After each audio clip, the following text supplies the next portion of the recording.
Okay, doing a real quick video here on a cardboard moon gate, I guess they're called, or a stone portal. But these are two images I found on the internet, and then I'm also showing you here a drawing that I did for scaling this, so I could actually put forth the work here. Okay, so I took my drawing and I scaled it to find out the height and length, and I came out with this thing's being basically 5 foot by 3 foot.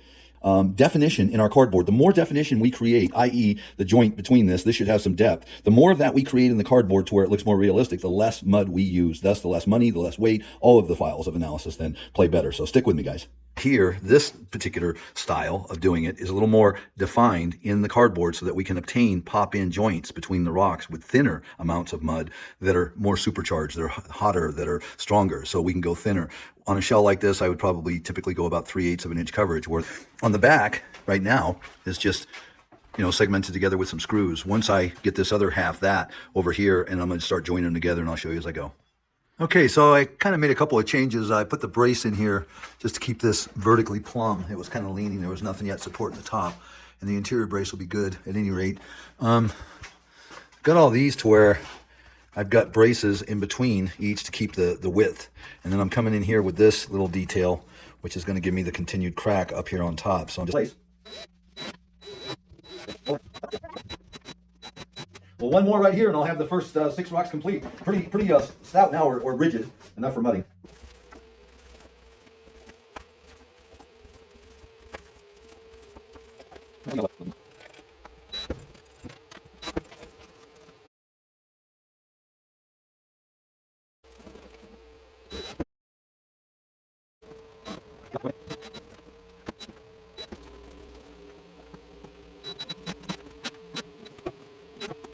It's almost getting to the point where I'm using this little ladder to stand on, but you all aren't getting a good view of it. I still got more to do, but you can see that the rock's coming around there.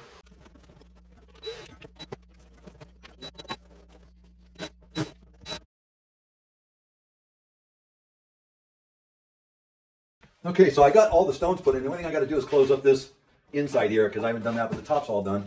And I loosened it from the table so I could get access to that area.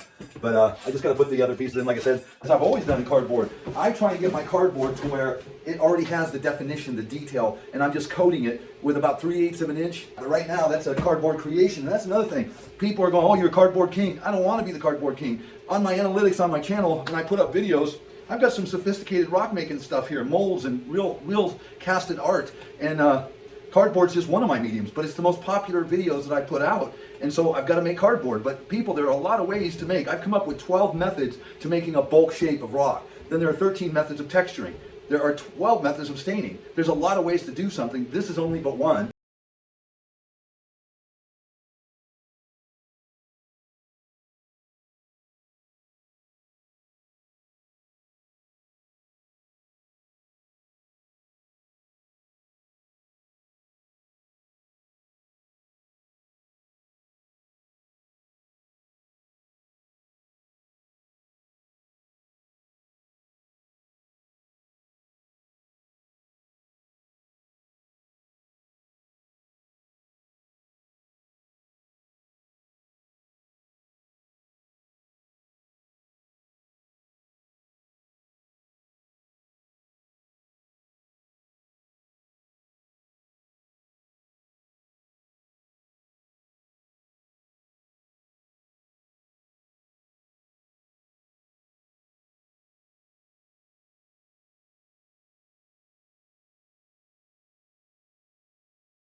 Okay, let's take a closer look. Like I said, these two here, I brushed almost immediately, where these ones I'm letting sit for a little bit. You can see they're rougher, and the longer you let them dry, I mean, they'll work with a paintbrush. You can work up a cream and meld that surface together to where it doesn't look so choppy, but it'll look rougher than those two right there. But those are all starting to be good joints. The only thing I don't like right now is how smooth the inside of that is. And here in about an hour or so, I'll be cutting some of those or carving some of those, and then the next day I'm going to be chipping them with a hammer and a chisel just to get a difference. I don't want it all the same. Okay, I got the interior rocks all done with the exception of this one. I'm letting it sit just a little. I noticed it's starting to slump down a little bit, so I got to wait on that. I put the bonding agent on these 6 rocks. I'm going to do them and start doing this face, and then afterwards we're going to do the sides. So stick with me. Now this is a little different than the front. I was trying to throw it. The impact makes it stick better and gives it a texture by the throwing of the mud. And that's how I got that texture. Now I'm on the face, I'm kind of dropping it into it. I don't need a lot of mud here. Obviously I need some in the joints to give them better definition, but that's about it.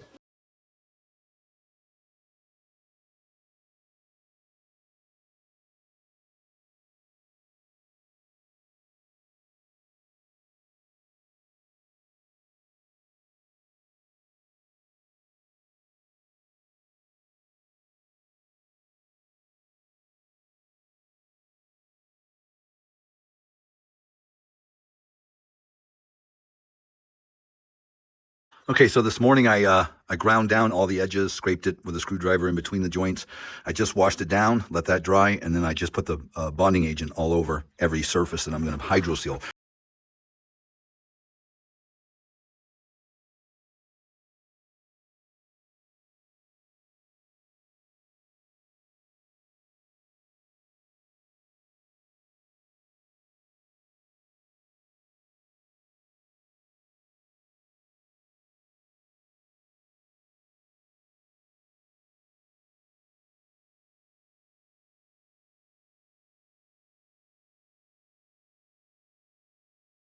I'm going to take an orange that I have diluted 6 parts of water to 1 part of the orange.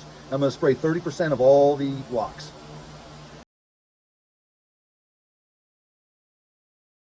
Okay, now I'm going to cover 30% with black, which is diluted 12 parts of water to 1 part of the stain or paint.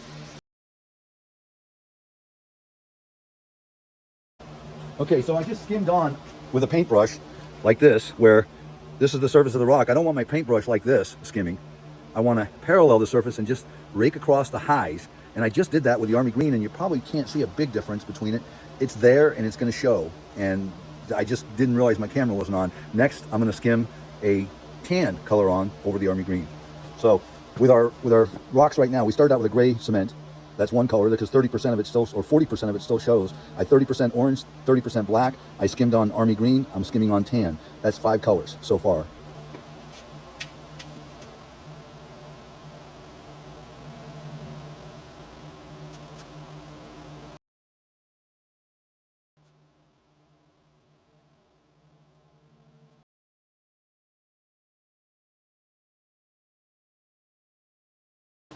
Okay, so that's got the tan on now, and again, I'm gonna let that dry just a little bit, and then I'm gonna follow up now with just a speckling of gray. It's not that I'm trying to make speckles, but I start by inundating a little bit of gray speckles, trying to mute this horrible underlying colors, but yet still peering through the gray should be these colors. And there's coming to come a point, maybe it takes 2, 3 passes, maybe even 4, depends on how you're applying them, but you're gonna see the gray emerge and still see the underlying colors, and that's what gives it its randomization. Okay, now the speckling of gray, and the gray is 3 to 1, 3 waters to 1 paint. I use the cardboard to test my spray pattern.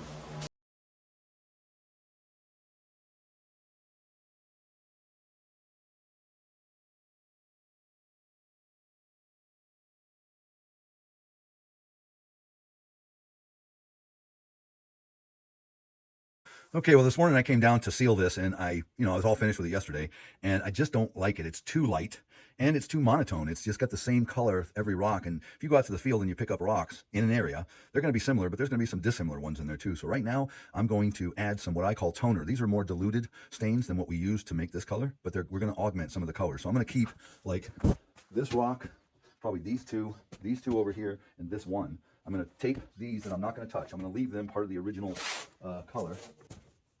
Okay, so those 2 on the bottom, those 2 up there, 1, 2 over here, 1 there. We're going to leave those the original color, and then we're going to augment the other stuff. One's going to be orange, black, tan, and gray. We're going to augment these with basically some paintbrush. We can stain it with a gun, but I'm going to show you that here going forward. I'm getting ready to mix up some of the colors over there, which I thankfully didn't put away. Okay, so I mixed up a black that is 12 to 1 or 13 to 1. I can't remember which I did, but I'm basically just skimming on a little bit.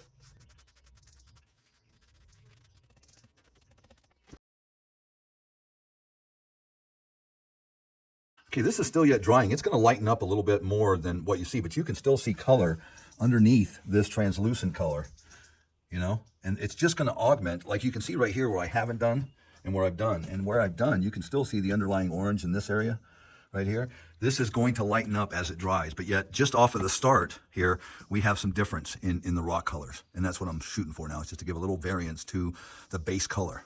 Not change it dramatically. As I said, these two are going to lighten up. They're not going to lighten up as much as this, but they're going to be similar but dissimilar. That's what we're after. Okay, now in this photo, you've got the 5 black rocks that I did. 1, 2, 3, 4, 5. They're dry and they've lightened up a lot. Subsequent to that, I put another 5 rocks that are orange. 1, 2, 3, 4, and this 5th one, which has a little bit of black on it too. Those are dry, and now I'm about to put on the tan. Okay, now a tan that's 6-to-1, and I think it's a little bit bright, but that's okay.